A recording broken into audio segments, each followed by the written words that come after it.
Hello students, very warm welcome to Prachi foundation online classes. मेरा नाम है अरविंद सावर्णी और आज हम स्टडी करने वाले हैं अल्फा डीके, बीटा डीके और गामा रेडिएशंस के बारे में। तो कहानी शुरू होती है रदरफोर्ड के स्कैटरिंग एक्सपेरिमेंट से। तो रदरफोर्ड ने जब ये स्कैटरिंग का एक्सपेरिमेंट किया तो उन्होंने कुछ कंक्लूजन्स दिए। और वो कंक्लूजन क्या दिए? एक तो उन्होंने ये कंक्लूजन दिया कि जो एटम का ज्यादातर मास है वो कहां पे कॉन्सेंट्रेटेड, एक छोटे से प्लेस में कॉन्सेंट्रेटेड है जहां पर सारे पॉजिटिव पार्टिकल, सारे प्रोटॉन्स हैं, वहां पर पॉजिटिव चार्ज वाले पार्टिकल्स हैं। अब आगे चल के ये हमको पता चला कि जो एटम के अंदर ये जो पार्ट है जहां पर सारे प्रोटॉन यानी पॉजिटिवली चार्ज पार्टिकल्स रखे हुए हैं, वो क्या है? That is nucleus. और उस न्यूक्लियस में प्रोटॉन के साथ क्या है? प्रोटॉन के साथ है न्यूट्रॉन्स। तो प्रोटॉन्स और न्यूट्रॉन्स मिलकर एटम का न्यूक्लियस बनाते हैं, न्यूक्लियस। ओके, नाउ ये न्यूक्लियस बनाते हैं तो इसमें दो चीजें होती हैं, आपको समझ में आ गया होगा, प्रोटॉन और न्यूट्रॉन। अब जब हम किसी भी पार्टिकल का को शो करना है तो हम ऐसे रिप्रेजेंट करते हैं। आप देखो ए एक्स जेड। ए का मतलब होता है उसका मास नंबर, मास नंबर, और Z मतलब होता है उसका एटॉमिक नंबर। Z हमको ये बताता है कि उस एलिमेंट में कितने पॉजिटिव यानी कि कितने प्रोटॉन्स हैं, और A यानी कि मास नंबर हमको ये बताता है कि टोटल न्यूट्रॉन और प्रोटॉन का नंबर कितना है, राइट?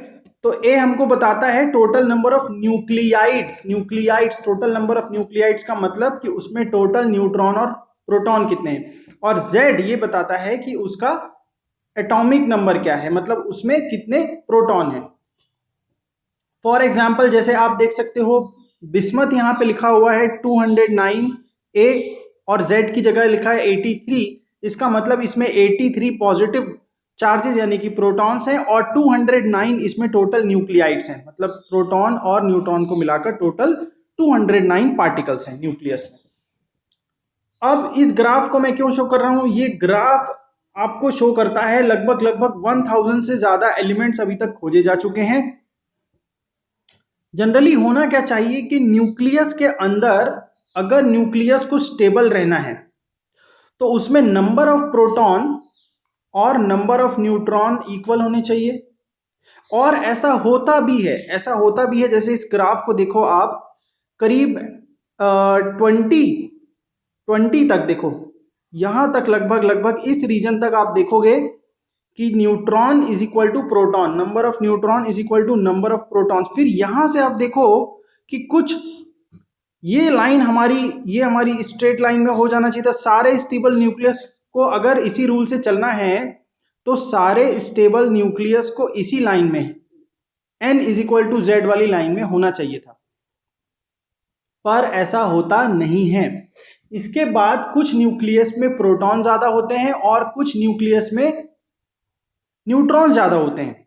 अब देखो, जब प्रोटॉन ज्यादा हो तो भी प्रॉब्लम वाली बात है, क्योंकि सारे प्रोटॉन्स अपना उनका रिपल्सिव फोर्स बहुत ज्यादा बढ़ जाता है। और मैं आपको एक चीज याद दिला दूं कि जो प्रोटॉन और न्यूट्रॉन है ये आपस में बाइंड कैसे हुए हैं, क्योंकि प्रोटॉन तो रिपेल कर देने चाहिए थे न्यूक्लियस के अंदर एक दूसरे को। तो प्रोटॉन और न्यूट्रॉन आपस में बाइंड होते हैं स्ट्रॉन्ग न्यूक्लियर फोर्स की वजह से, स्ट्रॉन्ग न्यूक्लियर फोर्स। अब होता क्या है कि अगर आप प्रोटॉन बढ़ाते जाओगे, n is equal to Z है तब तो बैलेंस है, प्रोटॉन बढ़ाते जाओगे तो उसमें जो रिपल्सिव फोर्स है वो उस बाइंडिंग एनर्जी को रिपेल करने लगता है, अपोज करने लगता है। तो जिसकी वजह से जो हमारा न्यूक्लियस है वो अनस्टेबल हो जाता है, अनस्टेबल।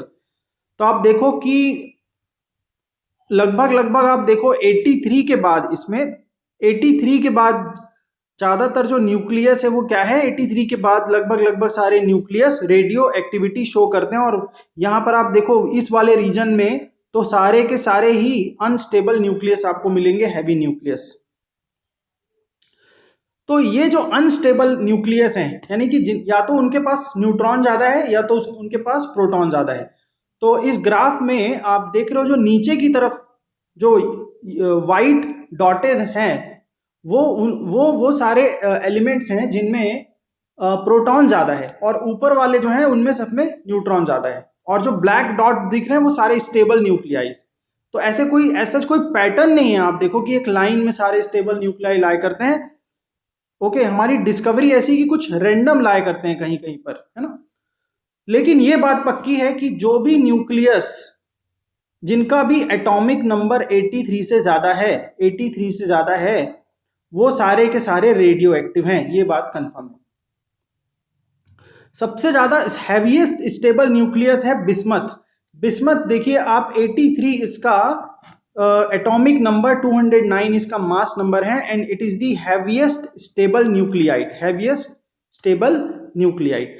तो अब जब इनमें स्टेबिलिटी नहीं है, जिनमें प्रोटॉन या न्यूट्रॉन ज़्यादा होते हैं, तो ये न्यूक्लियस अपने आप को स्टेबल करने के लिए कुछ पार्टिकल्स एमिट करते हैं, और जब ये पार्टिकल्स एमिट करते हैं तो यही अल्फा डीके बीटा डीके हो जाता है। अब देखिए, समझते हैं इसमें ये पार्टिकल एमिट करने का जो नेचर है वो किस तरीके का है। उसके पहले हम थोड़ा सा रेडियो एक्टिविटी का एक बार डेफिनेशन देख लेते हैं कि radio activity is the phenomena of spontaneous disintegration of nucleus. ये डिसइंटीग्रेशन कैसे होगा, अगर उसमें से पार्टिकल्स निकलने लग जाएं, है ना, of atom with the emission of one or more penetrating radiations like alpha particle, beta particles और gamma rays।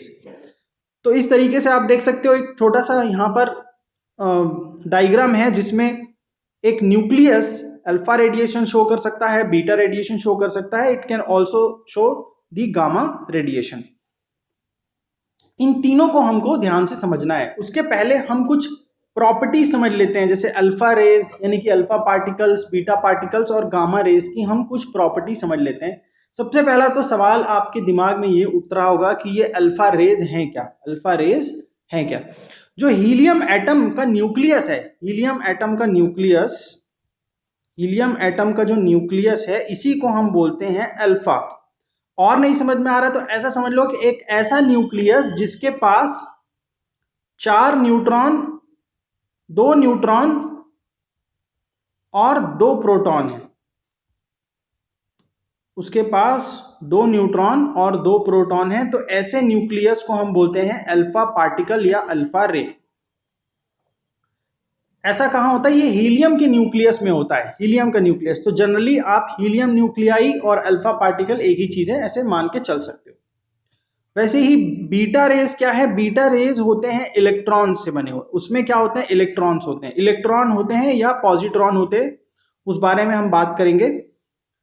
गामा रेज में होती हैं इलेक्ट्रोमैग्नेटिक शॉर्ट वेव लेंथ की electromagnetic radio waves, radiations, electromagnetic radiations होती हैं, सॉरी रेडियो वेव बोल दिया मैंने, इलेक्ट्रोमैग्नेटिक रेडिएशंस होती हैं शॉर्ट वेव लेंथ की, शॉर्ट वेव लेंथ की।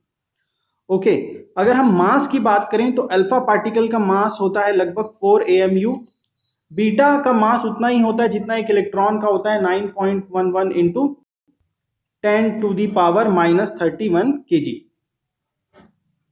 रेस्ट मास इसका 0 होता है, रेस्ट मास इसका 0।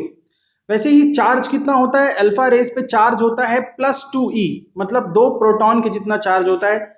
गामा बीटा रेज में एक इलेक्ट्रॉन के जितना चार्ज होता है, और गामा रेज में कोई चार्ज नहीं होता, गामा रेज में कोई चार्ज नहीं होता। वैसे ही स्पीड लगभग देखो इसकी 10⁻7 मीटर, यानी कि लाइट से थोड़ी कम, ये भी लगभग लाइट के इक्वल होती है बीटा रेज की, और गामा रेज तो पूरे की पूरे लाइट की स्पीड से एमिट होती है। तो ये कंपैरेटिव स्टडी आपने, इसमें जो गामा रे है उसका जो पेनिट्रेटिंग पावर होता है ये बहुत ज्यादा होता है। तो ये रे की आपने थोड़ी थोड़ी नेचर और मास के बारे में आपने समझ लिया। एक बार फिर से रिपीट कर दूं, जो अल्फा रेज होते हैं वो हीलियम न्यूक्लियाई है, मतलब 2 न्यूट्रॉन 2 प्रोटॉन, थोड़े से हैवी होते हैं। और बीटा रेज जो है उसमें होता है इलेक्ट्रॉन या पॉजिट्रॉन। और गामा रे में कोई चार्ज नहीं होता, गामा रे इलेक्ट्रोमैग्नेटिक वेव्स हैं। मास 4 AMU इसका एक इलेक्ट्रॉन के जितना, गामा रे का कोई मास नहीं होता, लगभग मासलेस, फोटॉन्स होते हैं उसमें।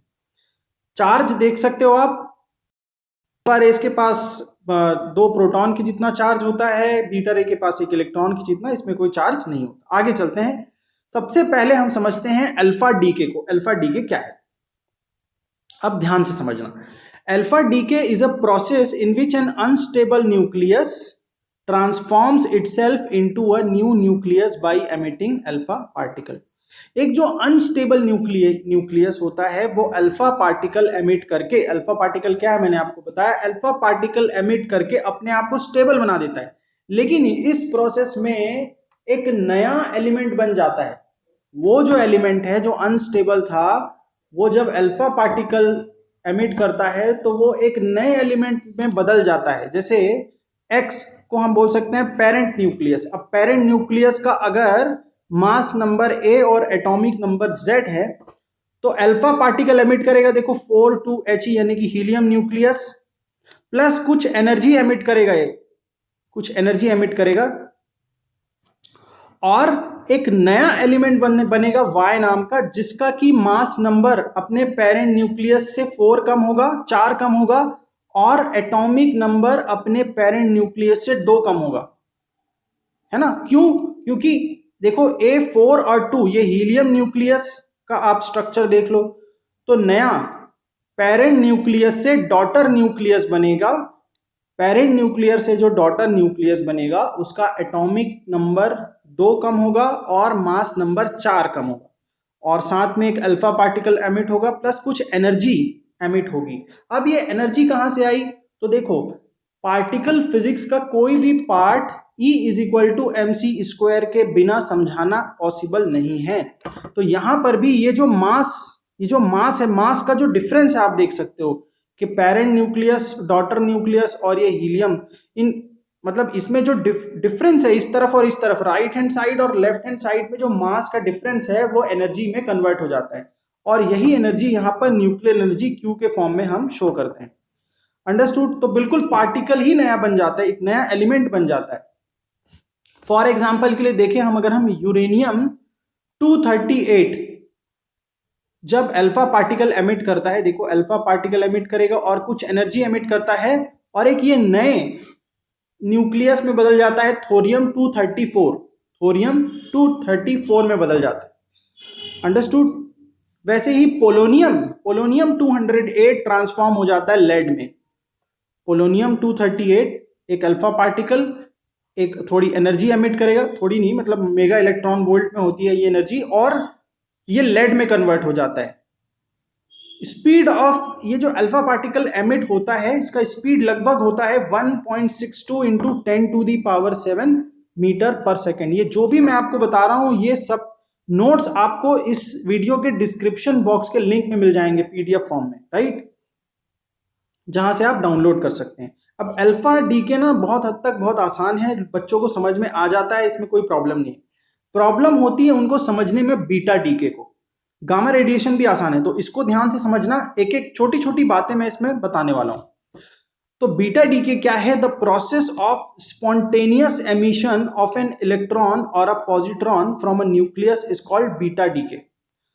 अब न्यूक्लियस है, एक्साइटेड न्यूक्लियस है जो अनस्टेबल कंडीशन में है। अब वो स्टेबल होने के लिए या तो इलेक्ट्रॉन एमिट करेगा या पॉजिट्रॉन एमिट करेगा। पहले तो ये बता दूं कि इलेक्ट्रॉन तो आपको पता है, ये पॉजिट्रॉन क्या है? तो बहुत सारे लोग बोल देते हैं कि ये जो पॉजिट्रॉन है ना बस प्रोटॉन का दूसरा नाम है। नहीं, पॉजिट्रॉन एक अलग पार्टिकल है। पॉजिट्रॉन पे जो चार्ज होता है वो बिल्कुल प्रोटॉन के जितना होता है, लेकिन जो इसका मास होता है, इसका मास प्रोटॉन के इक्वल नहीं होता, इसका मास होता है इलेक्ट्रॉन के जितना, 9.1 इंटू 10⁻³ kg। तो जो ये पॉजिट्रॉन है ये इलेक्ट्रॉन का एंटी पार्टिकल है। Positron is anti particle of electron, electron का एंटी पार्टिकल है, ठीक है। तो पॉजिट्रॉन एमिट करता है, तो जब कोई न्यूक्लियस अनस्टेबल है तो स्टेबल होने के लिए बीटा डीके में या तो इलेक्ट्रॉन एमिट करेगा या तो पॉजिट्रॉन एमिट करेगा। अब इलेक्ट्रॉन एमिट करेगा जैसे बीटा माइन, अब जो बीटा डीके हैं ये 2 टाइप के हैं। बीटा डीके 2 टाइप के हैं, एक तो है देखो जैसे बीटा माइनस डीके और दूसरा होता है बीटा प्लस डीके।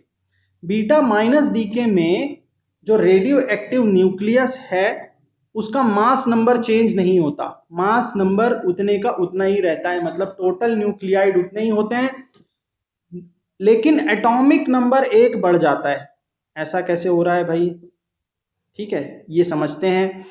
और इलेक्ट्रॉन एमिट करता है इस पूरे प्रोसेस में, एक वो इलेक्ट्रॉन एमिट करता है, प्लस एक ऐसा पार्टिकल एमिट करता है जिसका नाम है एंटी न्यूट्रिनो। हो सकता है पहली बार सुना हो आपने। एंटी न्यूट्रिनो एक चार्जलेस मासलेस पार्टिकल है। कैसा है भाई? चार्जलेस एंड मासलेस दोनों है। तो इस डीके में एक इलेक्ट्रॉन एमिट होता है और एक एंटी न्यूट्रिनो एमिट होता है।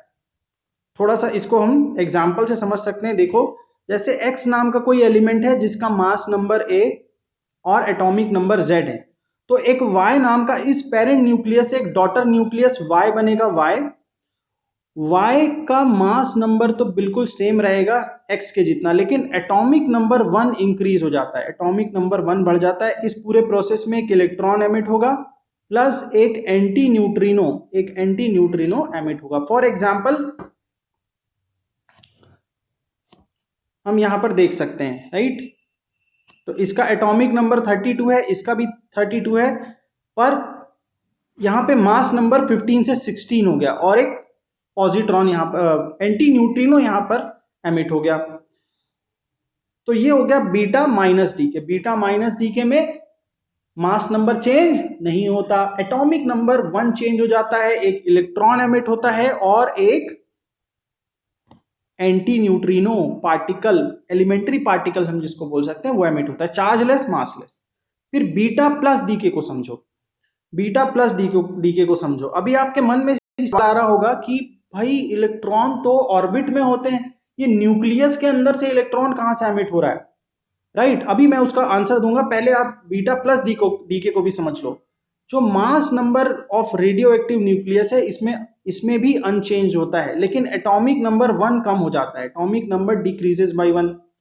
अब इस केस में एक पॉजिट्रॉन एमिट होता है। पॉजिट्रॉन मैंने बताया आपको, इलेक्ट्रॉन का एंटी पार्टिकल, चार्ज प्लस ही और मास इलेक्ट्रॉन के जितना। और एक और चार्जलेस मासलेस पार्टिकल न्यूट्रिनो, ये भी चार्जलेस मासलेस है। न्यूट्रिनो एंटी न्यूट्रिनो एक दूसरे के एंटी पार्टिकल्स हैं, ठीक है। ये इस प्रोसेस में बनते हैं, कौन से प्रोसेस में? बीटा प्लस डीके और बीटा माइनस डीके के प्रोसेस में बनते हैं। अब यहां पर एक एग्जांपल जैसा हम देख रहे हैं कि X नाम का कोई एलिमेंट है जिसका मास नंबर A है, एटॉमिक नंबर Z है, तो ये एक Y नाम के डॉटर न्यूक्लियस में बदल जाता है जिसका मास नंबर A और एटॉमिक नंबर Z-1 हो गया। एक पॉजिट्रॉन एमिट हुआ, एक न्यूट्रिनो। यहां पर आप एग्जाम्पल देख सकते हो, राइट? मास नंबर सेम है 22, एटॉमिक नंबर 11 से 10 हो गया, एक पॉजिट्रॉन और एक न्यूट्रिनो।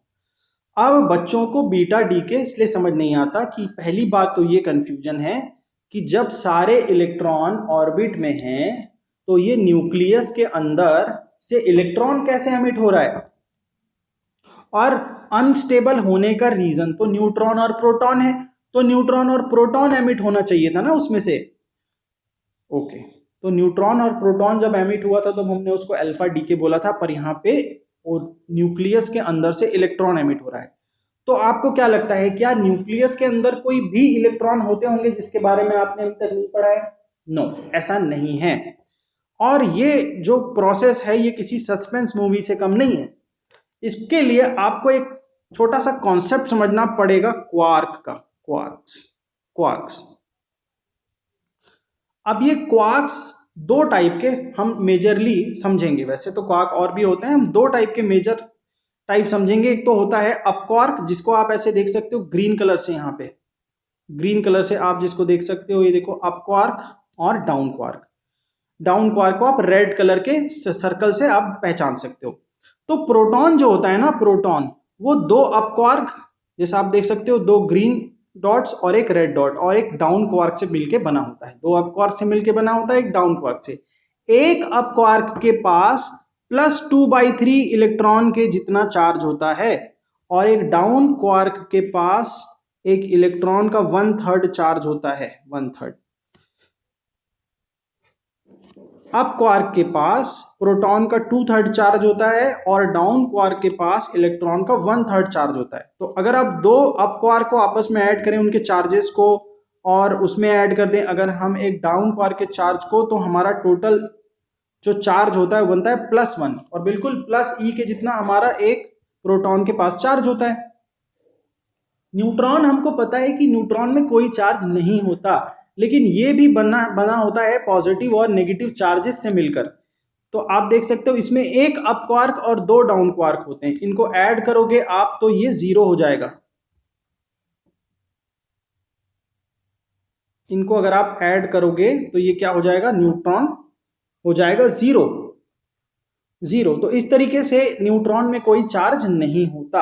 अब होता क्या है इस प्रोसेस में, बीटा डीके में क्या होता है कि भाई अगर उसके पास क्या ज्यादा है, अगर उसके पास है न्यूट्रॉन ज्यादा, तो न्यूट्रॉन के लिए क्या करना पड़ेगा, उसको न्यूट्रॉन को प्रोटॉन में बदलना पड़ेगा।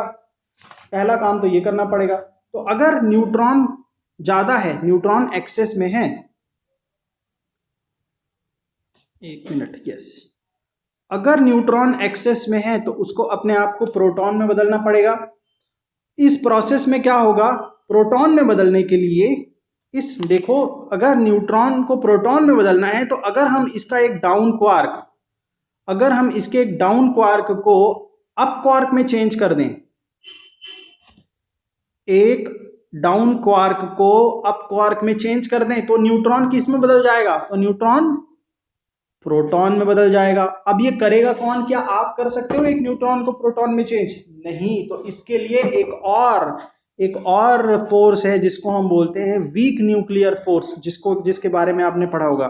तो ये काम कौन करेगा, ये काम करेगा वीक न्यूक्लियर फोर्स। और इस प्रोसेस में न्यूट्रॉन से प्रोटॉन बनने के प्रोसेस में एक इलेक्ट्रॉन एमिट होता है, एक इलेक्ट्रॉन एमिट होता है और एमिट होता है एक एंटी न्यूट्रिनो।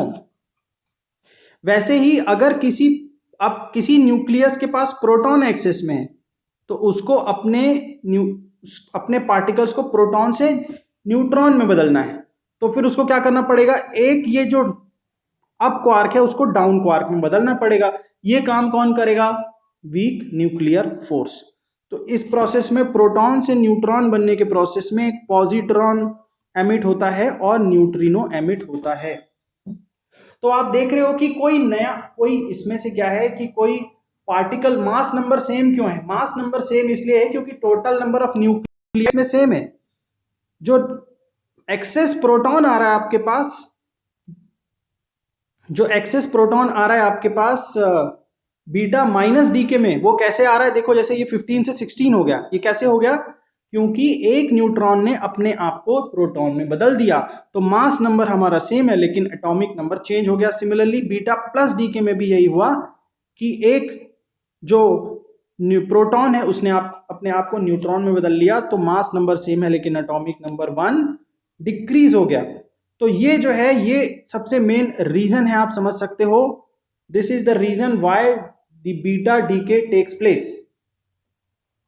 आई होप आपको बीटा डीके यहां पर समझ में आया होगा। आगे अब हम बढ़ते हैं गामा डीके के पास। कोई कंफ्यूजन हो, कोई डाउट हो तो आप कमेंट बॉक्स में लिख सकते हैं। गामा डीके के प्रोसेस में क्या होता है, कोई पार्टिकल एमिट नहीं होता, इसमें फोटोन एमिट होते हैं शॉर्ट वेव लेंथ के। इसमें कुछ EM waves, electromagnetic waves emit होते हैं। ये क्यों होते हैं, इसलिए होते हैं कि जनरली अल्फा और बीटा डीके के बाद जो डॉटर न्यूक्लियस बनते हैं, डॉटर न्यूक्लियस, वो एक्साइटेड स्टेट में होते हैं। तो एक्साइटेड स्टेट में होते हैं तो क्या होते हैं कि वो रेज रिलीज करके, गामा रिलीज करके ग्राउंड स्टेट में आते हैं।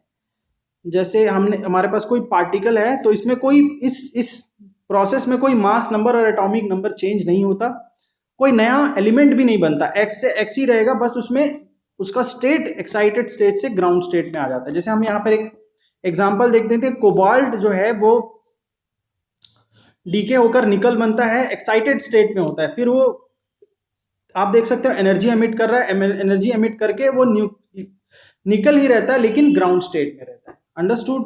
तो इस तरीके से गामा रे के बारे में आपने पढ़ा।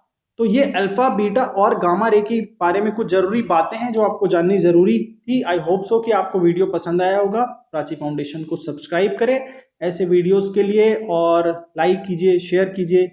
मिलते हैं, थैंक यू सो मच।